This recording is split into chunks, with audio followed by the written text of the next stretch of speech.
Hey there, guys. Welcome to another episode of Executive Espresso, and we have the voice. You'll see what I mean here in just a moment. He is the voice of Mean Machine Radio, and it is my privilege to have Gregory on the show today from WQAM Mean Radio. He's here to spill some radio secrets, voiceover mastery, and the art of keeping audiences hooked. And so from WQAM Miami to Madden 2003, he is just a wealth, you'll know what I mean here in a minute, of voice mastery wisdom. So again, welcome to Executive Espresso. Today we're going to dig into topics such as, how can you build your voice? How can you, discover some of these secrets to keep your audience engaged? And we're going to be sharing some behind the scenes radio secrets. So I'm just so excited to have Gregory here today. And you guys, if you have questions for Gregory, then come on over and drop it in the chat, just like our friend Tyler just did. So, Gregory, my friend, welcome to the show today. And tell us, I've got a quick question for you. I was thinking about this before we went live today. And that is, for a guy like you that kind of has that just an amazing voice, I work on mine all the time, does that just come naturally to you, or do you actually still have to be attentive and strategic with the use of your own voice? Well, good morning, Doc. Thanks for having me. That's a good question, actually. I don't really think about it much. It came with the body, so I didn't have to. It was no batteries were included. It was just the way that it was. It dropped probably in the early 90s, so my early 20s. It just one day, boom, and I went with it. And now I'm not cognizant of it. Like I don't have to. I have to build myself up. I mean, you have different octaves. The best way, and we'll get into that in a minute, that I was not actually taught, but I was given the parameters for, is that you don't speak from your throat or your mouth out. You speak from your toes throughout your body and out. Your diaphragm has to go in and out. You have to breathe it in. So with every word, with every sentence, I should say, it's kind of like an explosion that comes out, which, for people that have heard me, they understand that. But it's not something, I don't know if you could, I guess with voice classes, people could be taught that. I never was. It came naturally, I guess is the short-winded answer. I speak monotone. I can talk like this when I'm doing voiceovers, and, Mary had a little lamb, which even with my voice, I can make that sound offensive. But it's, they'll be like, oh my God. Did you hear what Greg said? He mentioned the lamb. I'm offended, but, really, but it's just not something that I can go up like this. That's as high. I'm not going falsetto. That's for sure. But it's just, no, I don't really have to gauge it much, honestly, Doc. It's amazing. Natural. And I think what's going on there, and you can tell what you think about it. I think that, if you're intentional with your voice and you practice it, it's about like walking, that we call in my field, ambulation, and eventually it just gets recessed into the subconscious, and you don't think about it consciously because all those mechanisms are in place. And so for those of you listening, one of my undergrad degrees is in speech. I've been a speech fan since I first was introduced to public speaking in high school, when I was terrified to do it. And I really am intentional of my voice, mostly with filler words. So my next question, to jump into it, do you think that's a big deal? Because a lot of people really obsess over filler words. Is that a problem for you? Do you think it's a problem at all? Filler words. And O's and ahs and...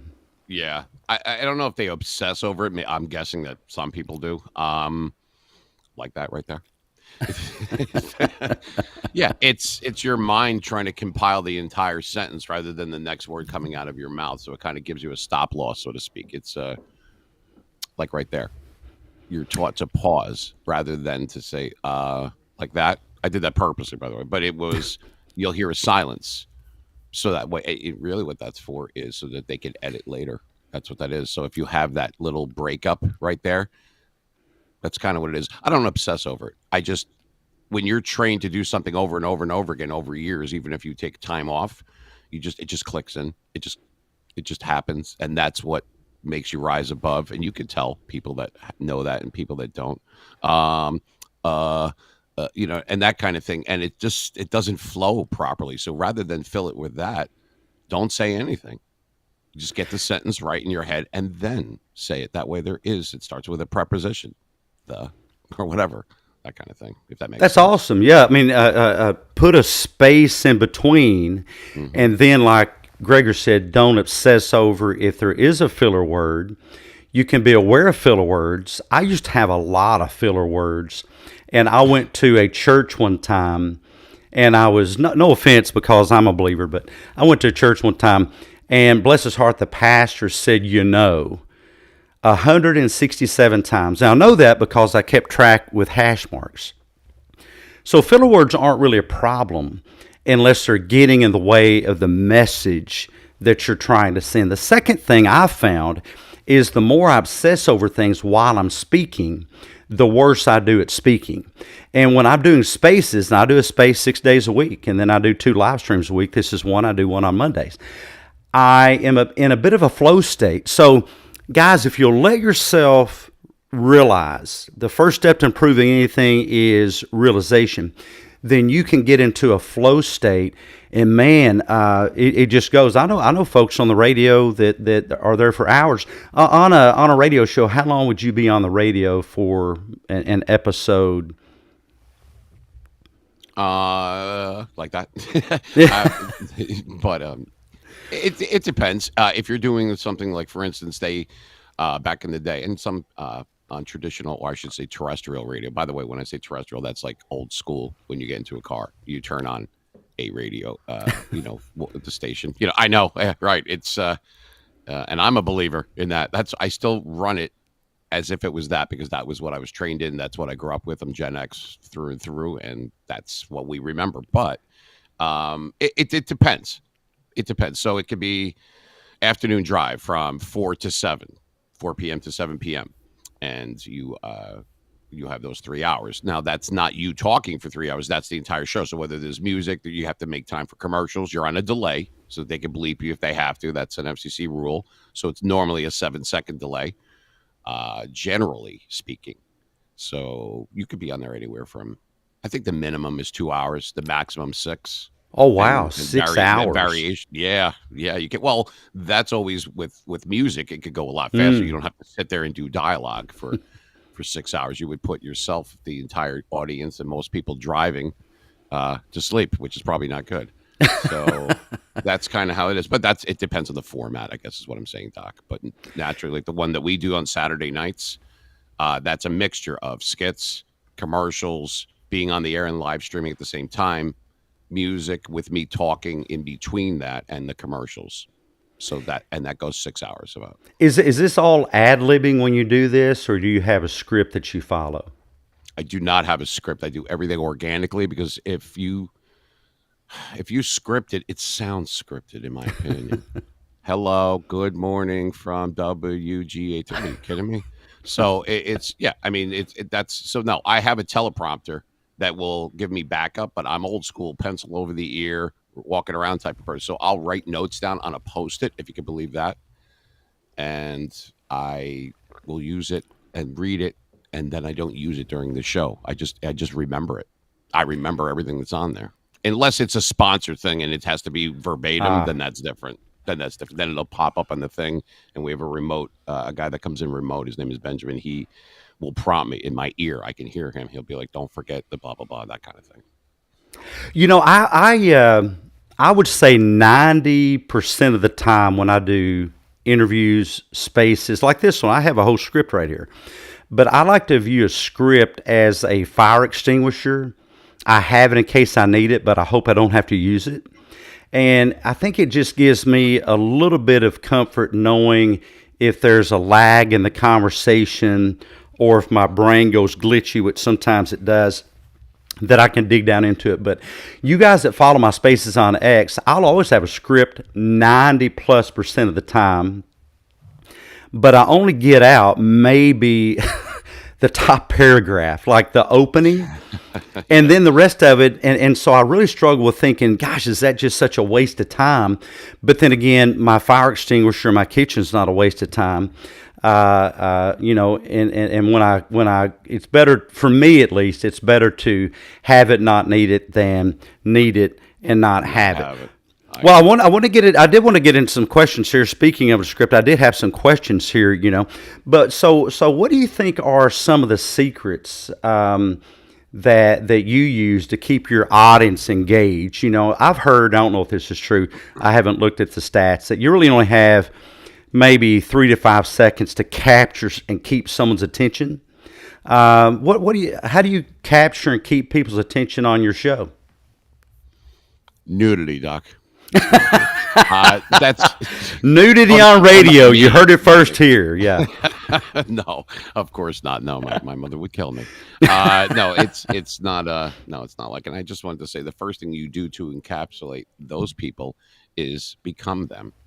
Self-deprecating, meaning that you're one of them. It's just someone that was pulled out of the audience and sitting on a stool. If you make yourself of them, you are one of them, and they want to be, talk, feel, be around people like themselves. That's how. Because if they see you as somebody that's over here and you have a voice and everybody's kind of watching you, like all of a sudden it hits them like a ton of bricks that they are never going to be anything other than the audience. Make it so that you're sitting in the audience speaking with them. A lot more engaging. Use their first name. Make eye contact, that kind of thing. Look, you have to make that decision from day one. There's only 2 things you can do. Do you want to fit in or do you want to stand out? And once you figure out which side that is, that's where you'll become, because they'll see you as you see yourself. So that's really it. I mean, that's a decision that you make. So that's how you keep people engaged. You don't have to have the greatest voice in history or anything. It helps, but they'll come for one thing and stay for another, if that makes sense.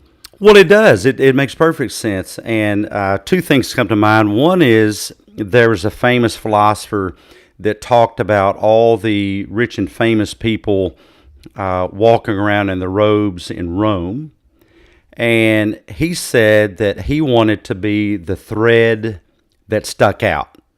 So instead of making me like everyone else, he would say, and this is Epictetus, let me be the purple thread that sticks out. And there's actually a book that I think might have been based on that from a elderly lady. And she said that the name of the book is When I Am Old, I Shall Wear Purple. In other words, translated, when I'm old, I shall stick out, And the point I want to make is you guys don't have to wait until you've got 1 foot in the grave to stick out. The part of you that sticks out may be the part that is most helpful to other people in the space, other people in the room, other people in your life that you don't even know have eyeballs on you. And so by all means, stick out. The other really quick story is of a young man who did not have the greatest voice. He actually stuttered. He actually struggled greatly with his stuttering. And then one day he got a role that made him worldwide famous as Luke Skywalker's father. I am your father, Luke. None other than James Earl Jones. God rest his soul. He just passed away not too long ago. But at one time, James Earl Jones was the highest paid voice actor in the world. This young man that started out with a terrible stutter. Guys, we're going to be here for about the next 8 minutes or maybe less. But if you have questions for Mean Machine Radio, Gregory here, then please do drop those in the chat. I'm going to pull them on screen here just the way I'm pulling Tala's laughing out loud comment on the screen. And thank you guys so much for being here. We've got nearly 200 people in the space today in the live stream. We're streaming through YouTube. We're streaming through LinkedIn, Facebook, X, Into My Mindset Masterclass. Go check that out, school.com/mindset, SKOOL.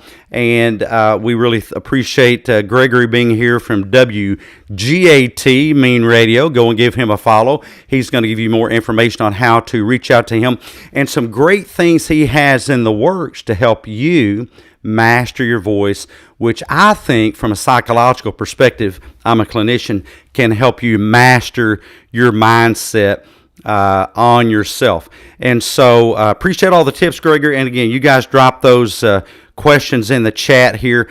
But let me hop in just really quick. I called it a kind of a triple shot, just a short, quick answer. You know, after being in radio all these years, when you look back on your thoughts about radio, what's one of the biggest things you had wrong about radio when you first got started? Well, the first things I got wrong, everything pretty much, because you don't know. I had to start out. I mean, I was an intern at different places, so basically, I went almost 3 years without getting paid a dime. But it was invaluable to be around these type of people. You know, okay, you went to school and you have a degree in telecommunications, blah, blah, great. Go get us coffee. Like, seriously. And there's your segue, by the way. That's the only reason I'm here, Doc. I like you, but I saw espresso and I couldn't resist. But There you go. that's what I do. A coffee But guy from way back. oh yeah, there's that's what I do. But I got a chance to look around. Like, I'm at WQAM, which was in Cooper City, Florida. We're just doing sports scores and everything, and you're walking around, and there's Dan Marino sitting there, or the '72 Dolphins walking, and you got starstruck at that. I mean, I was like 25 at the time, but it got you a chance to keep calm around those type of people, and I used that because if you could do with that live, you know, like all of a sudden the light goes on, it says on the air, and like some people freeze up and they panic. And for me, it just flowed. So I got it wrong as far as, oh my God, what am I going to do when thousands of people are listening to me? And how's that going to go? And what if I burp or what, whatever. And you know what? As soon as it was time, I just got levity. It was fine. And it came naturally. And I knew that this was what I was going to always do. I knew when I was 7 years old what I wanted to. Wolfman Jack, my idol. That was who I Wolfman saw. Jack. Yeah. Oh, my Yep. word. I heard him and I said, I was blown away. Him, Wow. Casey Kasem, and Dan Ingram, and all those type of people. I'm like, I want to do that. That's what I want to do. And I knew. So when I got the right industry correct, I just thought it was great that you could talk and all these people that aren't even in eyesight would listen to you. I thought that was the great, that's like being a rock star, in my opinion. And I wanted to be heard. You know, as a little kid, I couldn't be. So one day it just switched over, and now I'm going to go completely the other way and say, guess what? Now you have to listen to me. I'm going to command the audience because and that's what you did. So I got that part of it wrong, but I got a lot of it right on the fly. You learn it's okay to be smart enough to know that you don't know everything. Yeah, So yeah. that's kind of how I approached it. I approached When it you that when way. you once you get to thinking that you know everything, then you are guaranteed to stop improving. And yes, Tyler says that Wolfman was amazing. If you Yeah. guys don't know who Wolfman Jack was, do yourself a favor and look him up. Google him. There's probably, I'm sure, YouTube audios of Wolfman Jack. One of the all-time best ever voices on radio. I think he was probably world famous. You know, I just fell in love with Wolfman Jack. But I don't know. What do you think? You think that his voice just came natural, or did he have to work at it? I've never looked at his He life seems story. strained. Oh, I'm sorry. Yeah, no, he seems strained. As like, hey, this will man, and I've heard him speak normally, and it wasn't that far of a stretch, honestly. Oh, okay. I could go into more background about him another time when we have more time. His real name was Yeah. Robert Smith. That was his real name, the Border Blaster. He was and he played a combination of everything in jazz and blues and everything, but he had his own. Nobody sounded like him. Once again, you Yeah. want to fit in or you want to stick out. He stuck out, and I wanted to be like that. So my advice, and people who've heard me before, they know this. I mean, it's only a tiny little station that we have here, but it's something that now with the streaming, we didn't have that back then. You would have to wait the whole week, go into post production, do all the things you do, editing, boom, boom, done. Unless there was like a birthday party or some kind of event, there was no video in the DJ booth. Quite frankly, unless you're very animated, there's nothing to really see in the booth at all. It's all audio, unless you have guests. Now with podcasts and everything that was more prevalent now, we didn't have that back then. So really, all you wanted to do was hear. So I learned that first. Some people now are learning that part of it and then backtracking and learning how to do the audio part. For me, it was different. I think it was better because it led to that. It didn't decline to that. If that, or maybe I'm using the wrong word, but Yeah, and Giuseppina says always be you. And so some of you may wonder, gosh, why are you doing this with Me Machine Radio, Gregory on Executive Espresso, when your thing is, the intersection of psychology, business, innovation? And that's because in order to do those things, in order to be successful in life, you need to continue sculpting and honing that thing that makes you you. And one of those things is your voice. And there's never a reason to apologize for having the voice that you have. If you guys notice, I have a really deep Boston accent. No, I don't. I have a very deep Southern accent, so I've been told. And I actually had some folks tell me when I was early in public speaking that I need to have a more neutral tone, like a Dan Rather or Ted Koppel. And then I had a very wonderful life coach that said to me, don't you dare, don't you dare. And so the voice that you have is the chunk of marble that you've been given, and that's valuable. What you need to do, whether you're in business, whether it's in a relationship, whether as a parent, whether as a leader, an entrepreneur, an influencer, is sculpt the chunk of marble that you've been given. And so keep sculpting. And one of those things is attentiveness and intentionality, strategically sculpting your voice until it becomes something that best represents you. Catherine said, she had a great question, and is radio only done at the station, or can it be done from home? Did Greg have a radio idol? And if not, what made you want to get into radio, Greg? Well, yeah, that's thank you, Catherine, for that question. Well, yeah, my radio idol was Wolfman Jack, like I just mentioned. You can, since COVID especially, but even prior to that, you're not always going through with satellite radio, with which is what we do.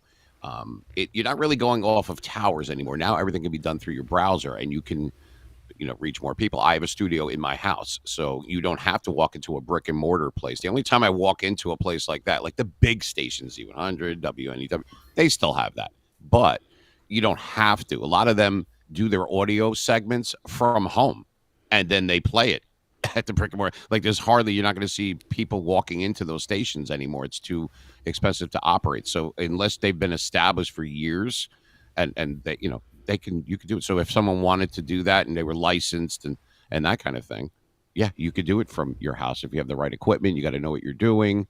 But all I can say, and I'm just looking at I've always wanted to do radio. That's what I was. I didn't want to be on TV. But here's my final thing, what we could say, and if we have time, great. And I've said this before. Don't overthink it. You know what I mean? If you do a podcast or a broadcast or whatever it is that you're trying to do, or space or whatever, a lot of people can't pull the trigger on it. They figure that they can't. But if you do it, you're going to do your first one, and it's going to absolutely suck. It's going to be awful. But that's okay, because you did it. You pulled the trigger. You're a winner already, because you just made a step for that a lot of people couldn't do. So you got to look at it that way. And the only other thing I'm going to say is, and I've said it before, this is the best way for me to end, is don't be the best podcaster, the best broadcaster, or the best media influencer or gamer or any of those things. Be the best you. That way everything you touch is the best. It's the best that it can possibly be. So why put yourself in, I'm a great space host, but I suck at this. Why do that? And stop trying to reinvent yourself online. There's only going to ever be one you in this universe. Okay. Well, that's right. Yeah. As I like to say, capital Y, capital O, capital U, the universe. And you'll never be as great of a Gregory as Gregory, so don't try. You'll never be as great of a James Earl Jones as James Earl Jones, so don't try. Get out there and create your own thing. Get out there and sculpt your own thing. Catherine had a question about how folks can get in touch with you. And do you have Me Machine Radio merchandise? We are working on that. We had that. We are independent radio. So we're a mom and pop essentially. So we work on donations. So that's basically how we operate. Once we are back onto there with the new year, just like every other industry, everything is tripled in price. So we are working on that. There'll be information on that going forward, and then the merchandise will be attached. You'll see it on meanmachineradio.com, on YouTube, which is at Mean Machine Radio, and our X page. So you'll see all that. We're on everything. We're on Instagram, Facebook, all that kind of stuff. If you go to our YouTube page at Mean Machine Radio and you click on the thing next to my picture, all of our links are there. So you have that. So we will have the merchandise. We're going to have it. We're aiming for this summer on that, and that's going to be awesome. Mean Machine Radio merchandise. I can see it now. There you go. And you guys, I put up in the chat here, if you're interested in doing your own thing, since Catherine asked that question, there's no better platform, there's no better software, I believe, than eCam. That's my affiliate link. I get a discount. You get a discount by clicking on that. If you want to start your own thing, start your own radio show, start your own live stream, there's not that great of a learning curve. There's all types of tutorials. Doc Rock does great tutorials. Anna Infulgence on YouTube do great tutorials.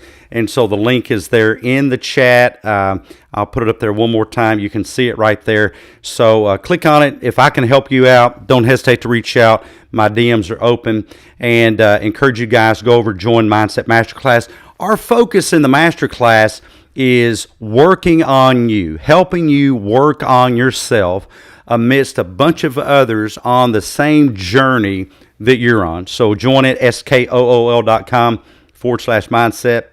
And I look forward to seeing you over there. I really thank Giuseppina for the kind words. Watch this platform, and the guy says, use your voice. It's a weapon, a good weapon. I would say, yeah, a weapon for good.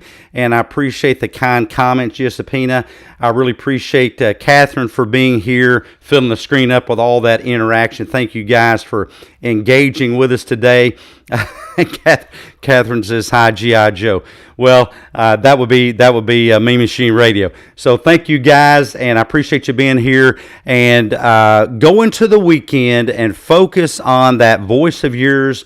Make sure it represents you. And there's Tala, a great broadcaster herself, a live stream pioneer. So you guys check out Tala's account on X. Guys, we're back here every Friday, 9 a.m. If you have a story to tell about business, innovation, entrepreneurship at the intersection of mindset, reach out. I'd love to have you on the show. We have a little over 200 people here live viewing this, and I appreciate you folks being here. But Gregory, thank you so much for being here. What's the final word for our viewers today? Well, I appreciate you having me, Doc. Like I said, it was about a year in the making, right? You were gonna be on my show, so we're gonna have you in one of my air shows on the air, or in a space, or maybe both. We'll find out. Final thoughts on that? I appreciate you having me on. It's impossible to do 30-something years of stuff that I've been around in a short period of time. We are going to have a masterclass, and we are going to have a mentorship program. It's going to be facilitated through the Mean Life, which is the community room pinned to my page on X. Which is at WGAT Meme Radio. I would say that if you would still do the same thing that you're doing, don't do what everyone else does. Do what you want to do. Now, you hear that all the time. But what I would say is don't let money or anything else be how you're successful. It's not the size of your wallet. It's not all those type of things. Just do your thing. In the end, you will be a winner if you at least do it. The only time you fail is when you stop trying. So just keep going. You will be the best you. That's all you ever need to be. And don't listen to all the noise. There's a lot of it out here, I know. Because the people that tell you what to do the most are the ones that know the least. Don't forget I told you that. Just do you. Take care of that and don't worry about anything. In the end, you'll be the one left standing. That's the way I look at it. Beautiful, beautiful, beautiful. Be patient, build slow. Build slow. Everybody's in a hurry. Rome wasn't built in a day, but it did get started with the first brick. You guys go out there and build with your first brick. What's the first step you're going to take? Look forward to seeing you guys next time. Have a great week. Bye-bye now.